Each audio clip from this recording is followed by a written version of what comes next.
9, 8, 7, 6, 5, 4, 3, 2.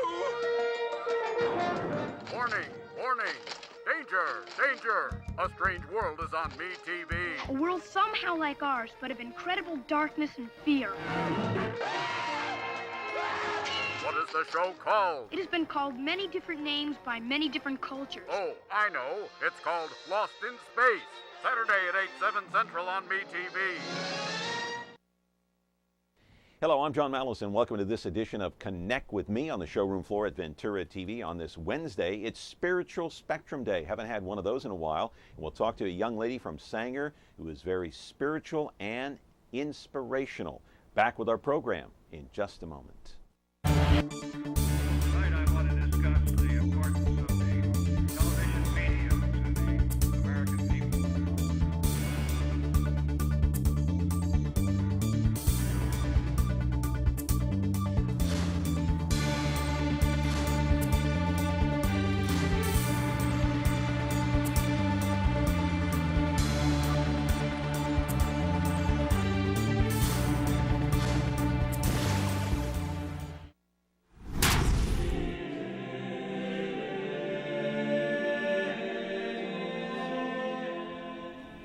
Well, it is Spiritual Spectrum Day here on Connect with Me on MeTV Fresno. Haven't had one of those shows in a while, but today I'm very pleased to introduce you to a woman from Sanger who is very spiritual indeed and very inspirational to all of us. And she's very young, but you know what? She knows what she wants out of life. And the $64,000 question with everybody is, including my kids when they grow up, is what are you going to do when you graduate? Are you going to go out and get a job? Are you going to hang at home and live off of mom and dad? No, I don't think so. You will go to work. Anyway, this young lady out of Sanger, 26 years old, she already knows what she wants out of life for the rest of her life. Go to the videotape. I'll show you exactly what I'm talking about. Jennifer Garza, native of Sanger, hears the voice of the Lord calling her. At least that's what she says. She plans to become a nun and has already been accepted into the convent. She received her letter of confirmation earlier this year, but here's the catch. She needs to eliminate all of her college debt before entering the convent. And so, my friends, she is running marathons, half marathons, hoping she can raise enough money through sponsors and donations to reach her goal. She's currently more than $33,000 in debt with outstanding loans, and next month she'll be running in the Water to Wine half marathon before going to the convent on August the 28th. In our studio now is Jennifer Garza, and she's a Sanger High grad who ran in the OC Marathon in May. She's going to be here to talk about her venture and why she's going to go into the convent later next month. And we wish we had phone calls on this day, but today is a tape program, a very special edition of Connect with Me with Jennifer Garza, a graduate from Sanger High. We're going to be back with our program, Connect with Me, on MeTV Fresno in just a moment. Frigidaire. We introduced the first home freezer, the first pulsator agitator washer, and now we introduce the Frigidaire Orbit Clean dishwasher, designed with a unique wash arm that gives you 4 times more water coverage for a consistently better clean. Frigidaire, over 90 years of legendary innovation. See the full line of Frigidaire appliances at Ventura TV Electronics and Appliances. Back with our program here on Spiritual Spectrum Day. Glad to introduce my audience to Jennifer Garza of Sanger. How are you? I'm very well, John. Thank you so much for having me. Hey, thanks for coming on. Thanks for taking the time. I know you're really busy preparing for that half marathon. You getting in shape?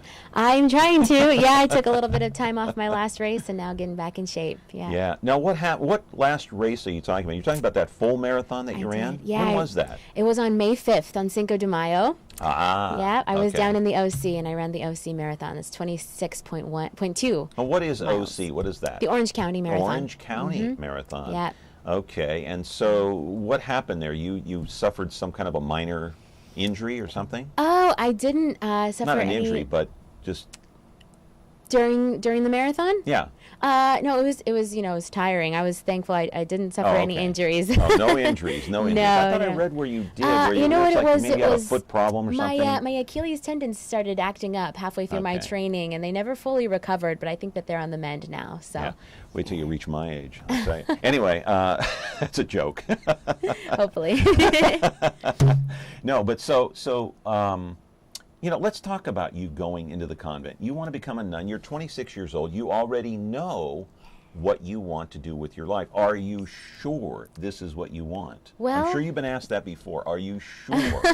I've been asked that question many times, and it's always a blessing to be asked because it gives me a chance to explain that as far as being sure, I am sure that right now at this point in my life, I feel the call from the Lord to enter the monastery. And I was just reading an article earlier about how I think we're called to be in a state of constant discernment. So for the rest of my life, I'll be discerning what the will of God is and whether the things that I'm doing are really what's best in His best interest and in the best interest of all of His children on earth. But right now, I definitely feel Him calling me to enter, and it's about 6 to 9 years before I make final vows, which is basically like getting married. You're in it for the long run, and it'll be that long. That takes how long? About 6 to 9 years. There are different levels of commitment that you make, but after about 6 to 9 years, you're in it for the rest of your life. So thanks be to God, I've got a few more years of discernment and to see if He wants me to stay there. So after 9 years, there's no escaping. It would be a very bad thing if I left after that long. Yeah, that would not be good. So when you say you got the calling from God, exactly explain what you mean by that. Well, it's a little difficult to explain. Did you hear Him talking to you, or I what? didn't hear a voice, Okay. not something audible anyway. It was more like an interior voice, something that I heard in my heart. I had quite a dramatic experience just about 2 years ago. It's coming up on almost 2 years. Can you tell us about it? I can tell you, about it. I was there's an event that happens every 2 to 3 years in a different country called World Youth Day, and that's where you've got about 2 to 3 million young Catholics between the ages of 18 and 35 who flock together to one town, one area, and just pretty much have a week or 2 weeks long of a wonderful spiritual gathering with the Holy Father, the Pope, and with lots of talks and lots of events.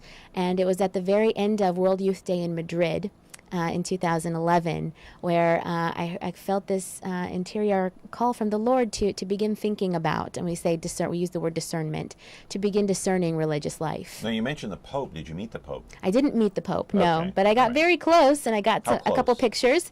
I've been to 2 World Youth Days. The first one, I was about this close, this far away You were from this close to Pope the Benedict, yes, from Pope Emeritus Wow. Benedict the 16th, Wow. yes. The second, Very nice. last time in World Youth Day, I was a little bit further away, but I could still see him, and that's always a blessing. Yeah. So that's what gave you the inspiration to... It was at the very into the end. convent? Yes, well, I spent the week surrounded by nuns, surrounded by a beautiful order of nuns who was in charge of running the English-speaking site, because you've got people coming from all over the world, and so you've got different hubs for different languages. And so I spent a lot of time at the English-speaking site, which was run by these nuns, and I really got to experience their humanity and their holiness all at the same time. But a lot of people meet the Pope. They shake hands with the Pope. Yes. They're blessed by the Pope, Yes. but they don't receive the same kind of message Right, that perhaps you did. right, yes. Why do you think that you got the message and no one else did? Oh, only by the grace of God. I think we're all called. We all have a vocation. Sure. And we all have the same vocation. Really, our primary vocation is a vocation to holiness and a Okay. vocation to sainthood. And I think we're all called to become saints, because we're all called to be with our dear Lord in heaven eventually at the end of our lives. And we know that in order to enter heaven, you've got to be like a saint. So we're all called to that in this life. Now, there are different ways of going about becoming holy and becoming a saint. And some people are called to do that through marriage, through dedicating themselves to their spouse and to building a holy family of children and glorifying God through their marriage and through their family. Other people are called to the single life and to evangelization through dedicating their time to just evangelizing God's people here on earth without getting married. And that's the path you chose. Well, there's a third, and that is the consecrated life. Okay. And that is the priesthood or religious life. And I would never be a priest. We believe in the Catholic faith that Right. women are not, they're not, their vocation is not to be priests, but we can become nuns. Before we go to break, let's put up on the screen here the letter of confirmation that you got from the monastery. And which one is this? Can you kind of verify which monastery it is? What So convent? this is the Norbertine monastery. It's called the Bethlehem Priory of St. Joseph, and it's in Tehachapi, just about an hour and a half east of Bakersfield. Who is this letter from? This is a letter from Mother Prioress, Mother Mary Augustine, Order of Prémontré, which is another name for the Norbertine order, and it's the only one in the United States for women. It's the only one so far, for yes. women. There's another one being established in Los Angeles currently, but right now it's the only Norbertine convent for women in the U.S. And so this is about an hour away from Fresno, you say? No, it's about 2.5 to 3 hours away from Fresno. It's just an hour east of Bakersfield in the mountains of Tehachapi. All right. I want to talk more about the monastery life and why you chose it, and we'll show the website here in just a moment. We're talking with Jennifer Garza out of Sanger. She's a graduate. Hey, she's a marathon runner, a great athlete, my friends, but you know what? She wants to go into the monastery. She has a higher calling. We're going to be back with more of our special edition here at Connect With Me, Spiritual Spectrum, in just a moment.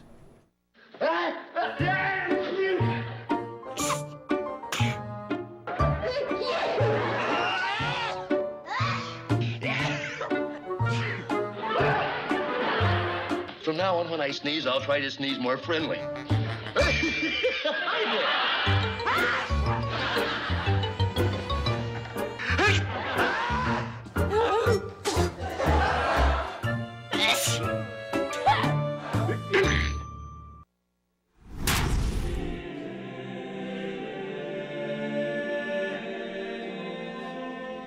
And we're back talking with Jennifer Garza out of Sanger High School. She's a marathon runner. She's going to be running a half marathon next month, but she's going to be going into the monastery. She wants to live the life of a nun for the rest of her life. That'll be next month. Tell us about this half marathon. What is this? This water to wine half marathon. Is this also in Orange County? No, this is up in Northern California. Where?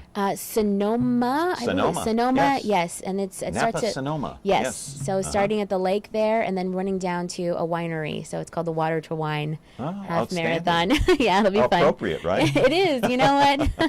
You got to have a good time. So is that the name, Water to Wine? Is that because Christians believe that Jesus turned water into wine? That's what attracted me to the marathon.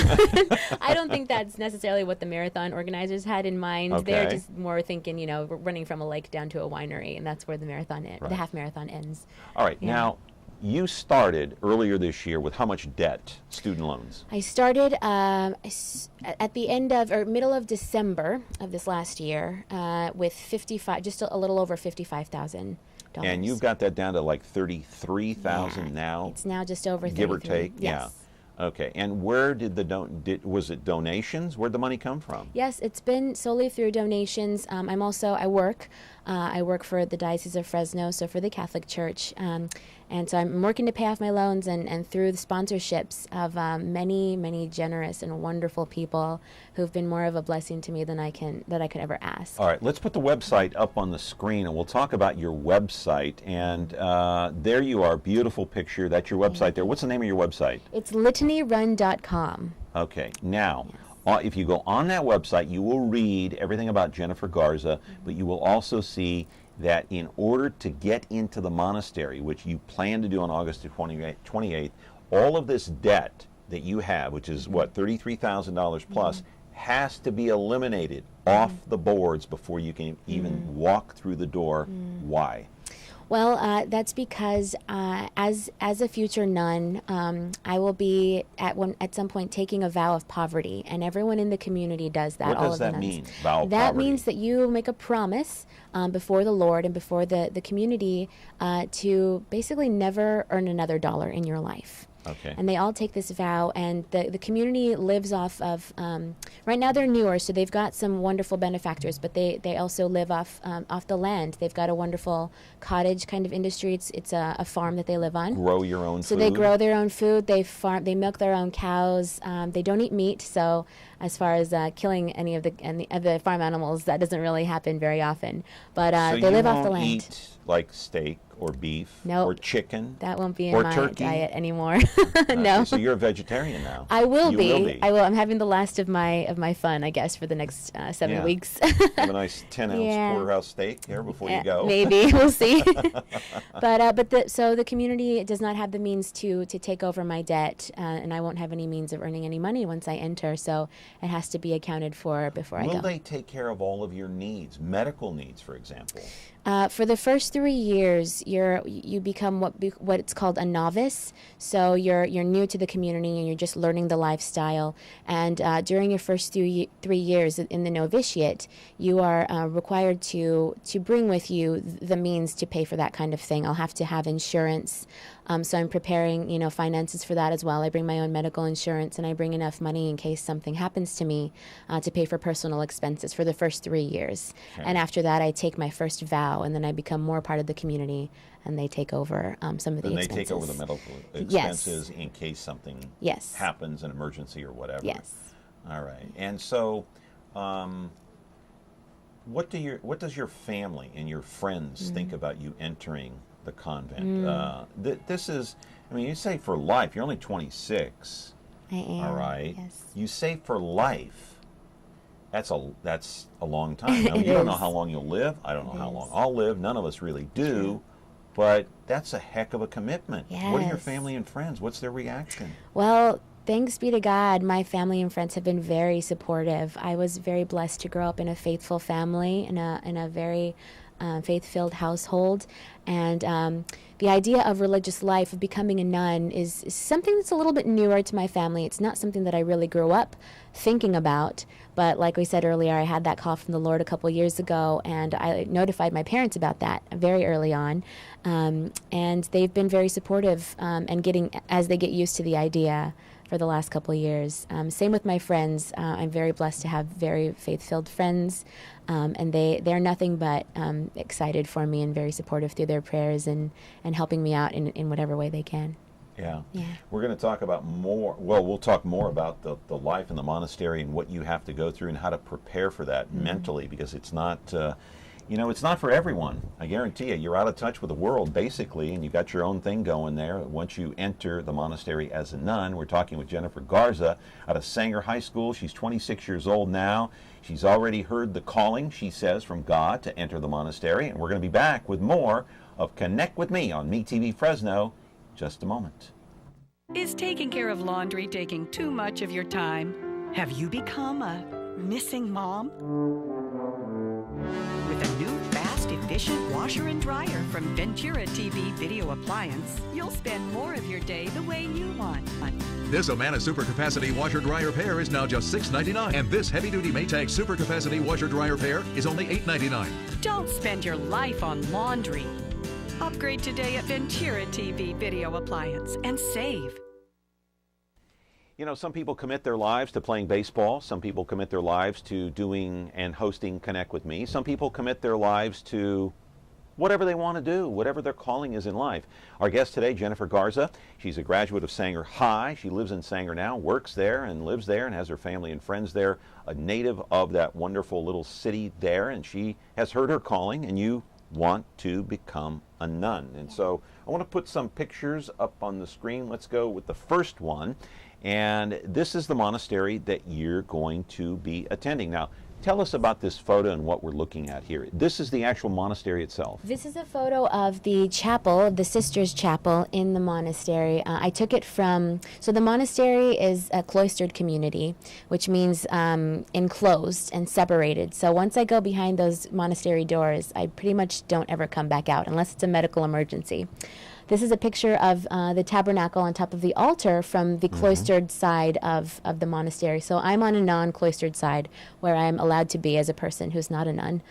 So you couldn't stand in front? I couldn't, no, not right now. Not All right. until I enter. Right. You took this with your iPhone, did you? No, I took this with a camera that I have. Okay. I'm not very digitally literate, so I don't know what kind it is, but it's a good camera. Yeah. Yeah, and so that's the photo you took. And when was this taken? This was taken, I think, around January. Yes, January, as I was preparing for my marathon preparing a website, I wanted to take some photos. And what are we looking at here? This is a picture of me in my house in front of a little statue of our Blessed Virgin Mary, and I'm praying. I get up pretty early each morning and begin my morning with prayer before I go off on my run and before I start my day. When were you there? This right here, Yeah. This is in my house. Oh, this is in Yes. your house. Yes. Okay. All right. Yeah. This is in your house. I'm sorry. I thought this was part of the monastery. No, so, no. so how long do you pray? Well, it varies, but it can be On anywhere average. from about 20 minutes to maybe 2 hours in the morning that I'll pray before I start my day. And then I pray on and off throughout the day as well. And that's a little statue of... That's a little statue of the Blessed Virgin Mary. Gotcha. I have a little devotion okay. to her. We're back to the monastery Yep, now. Yep. Norbertine Monastery. This is the sign that you see as you're entering the monastery from the road. Mm-hmm. Yeah. And so that's where you're Yeah, headed. that's how you know that you got there. That's a big sign. It says, you're Right. here. All right. So let's talk about a little bit about life in the monastery. No phone calls? No phone calls. You can't make a call. I will never make another phone call unless I become one of the sisters designated to be in charge of the phones. Are you prepared for that? You can never, ever make another phone call in your life. Unless How it's do you ordered. prepare for something like that? I'm not sure I could accept that. Well, we talked about the vow of poverty that I'll be taking. Another Right. vow that I'll be taking is one of obedience to my superior, to Mother Okay. Prioress, the one who wrote that letter. And Okay. basically, I've been doing a lot of reading and a lot of meditating and praying about the vow of obedience and what that means. Well, so what are some of the other things you can't do? Oh, I don't know if Like that what would be we the would question. consider next. just normal everyday living. What can't you do in there? I won't have any internet. I've got my little iPhone right now that I'm on constantly, checking my emails and checking my Facebook, checking my Twitter account all the time. I won't have any of that. In the You're on convent. Twitter? I am on Twitter. Wow. Yeah, it's my Wow. yeah. So no more of that, huh? No more of that. No more TV. We won't have TV.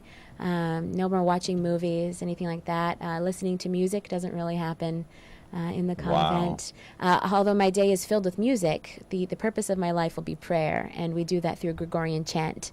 Okay. So I'll be chanting all day, and there'll be music all day. Things that we said earlier, I won't be eating any meat. You know, just normal things. I won't be driving unless I'm one of the sisters designated to drive and operate a tractor. Maybe, who knows? Basically, everything that I do is something that's asked of me by my superior, and I give up completely. All of my, pretty much all of my freedom. In view of obedience, which we believe is something that leads you into further holiness, to sainthood, that vocation we all have. So what's going through my head right now is withdrawal. You're going to be going through like major withdrawal. No phone, no cell phone, no internet, no contact with the outside world. It's like, oh my goodness. I don't know about withdrawal. I've been trying to. It's not so much about withdrawal as it is, I think, detachment. That's the purpose, is being detached from these worldly things. But to be detached, if you're already attached and have been all your life, now you're going to go through this withdrawal period, are you not? Yes, well, that is what discernment, I think, has been. For the last 2 years, I've been slowly detaching from all these worldly things. And of course, I'm still attached to many things in the world. So you're not going to go cold turkey is what you're telling me. Yeah, yeah. It would have been different if I had entered right away. So you've been preparing for this for how long? A couple of years? For 2 years now, yes. So you've been slow. But see, you just admitted a couple minutes ago you're on your phone constantly. I am, yeah, and that's something that I've been preparing to give up. Problem. Yeah. I don't know if it'll be a problem. I'm on my phone constantly, giving my final kind of goodbyes to friends and family and asking for prayers and letting people know what I'm doing, what I'm up to in my spiritual life. And so it's all oriented towards my vocation, all the things that I do online. Will your family be able to visit you? They will, yes. Okay. There are designated visiting hours for about once a month they can visit. Things like that. And will you be able to write a letter? Will someone write a letter to you? Anybody can write letters to me at any time, and I can read them at any time. Can you write letters? I'm able to write once a month. Once a month. For the first year of my life, and then after that, it's a couple times a year that I'm allowed to write. Yeah. Everybody in our studio that's like under 30 is writing a letter. What's that? That's like Me too. old-fashioned. Like, I'm having to work on my handwriting lately just to make sure that I remember how to write. A letter? Is that like, that was in the Stone Age? Yeah. Anyway, so at least you'll have contact with your family. I'm sure they'll be visiting you. There's no question about it. Yeah. I mean, it's a great grace that I'll be so close to home. yeah, it's two and a half hours away, Yeah. so no problemo there, and Yeah. you'll have a lot of visitors, I'm sure. I want to put up another picture up on the screen of you running, and this is Jennifer Garza right there. You're in the front, right? That's me in the front. Not the best picture, but it's all right. Hey, so where is this? Let's keep that up there for a couple minutes. Where is that? This is between mile 22 and 23 of the OC Marathon that I ran earlier this year. Okay. Yeah, okay. A couple of my friends and my family came out to see me, and a couple of them actually ran with me for about half a mile, so that was great. Yeah. Now, to prepare for a marathon, how do you do that? You've got to train for a long time. I started training in the middle of February for my marathon in May. And so it requires running, being on a very strict schedule of running a specific amount of miles each week and each morning. When did you start preparing? How far out in advance? I was prepared 16 weeks out, 16 or 17 weeks out in advance. You go on a special diet? Yeah, you go on a special diet. You have to calculate, all the nutrients that you're bringing in, your carbs and your fats and your proteins. I actually used to be a personal trainer, so that was a great blessing for me to have that kind of background. So you were a personal trainer? I was, yes. I was a personal trainer and a fitness manager in New York City, where I lived before I came home to enter the monastery. How long did you live in New York? I lived in New York for 4 to 5 years. There was a year in between where I lived in London as well while I went to grad school. But I was away from home for about 5.5 years. Right. And so preparing for a marathon, you're going to go with the half marathon. What are you doing now? Yeah, to prepare? I'm training again. I'm on an 8-week half marathon training plan. So running about 4 to 5 times a week and doing other workout plans on the off days. Trying to eat right and get enough rest and pray. That's the most important thing. Don't you? I do run in the morning. Okay, yes. and how long? An hour it depends. Well, it depends on how many miles. I usually go by miles. I run anywhere between 3 and right now I'm up to about 10 miles. Don't you have a desire to get married and have a family?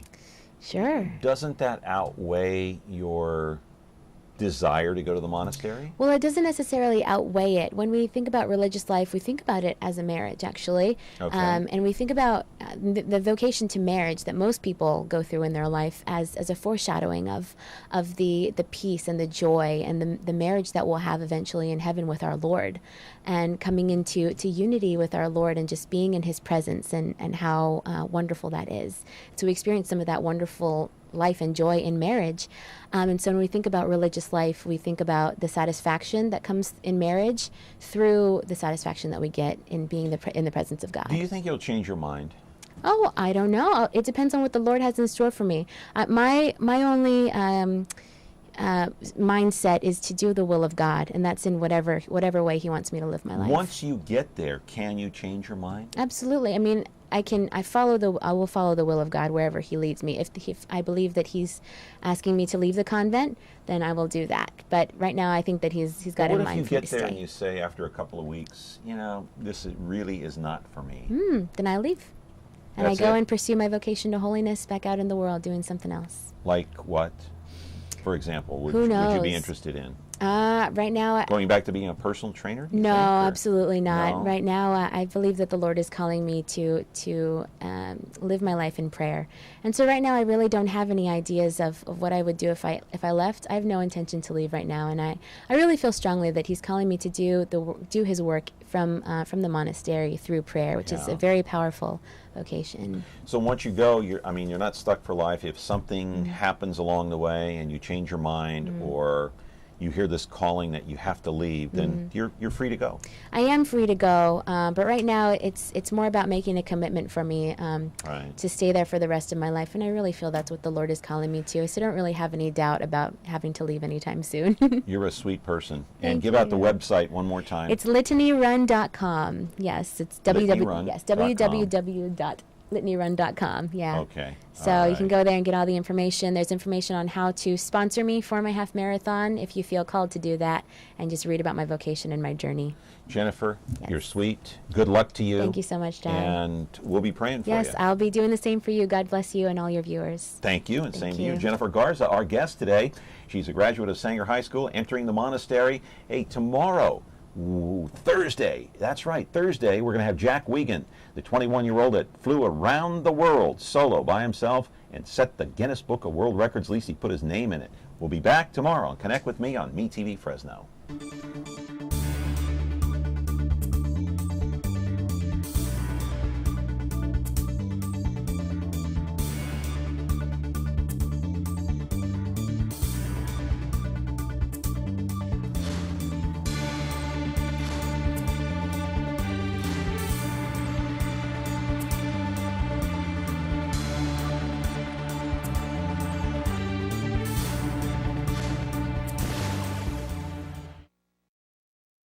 Do you like me? Just like me. Like Me TV Fresno on Facebook. Get the latest news, interact with others, watch videos, become a fan of me. Exclusively brought to you by Ventura TV. Nothing could be finer than to be in Carolina in the morning. Nothing could be finer than to be in Carolina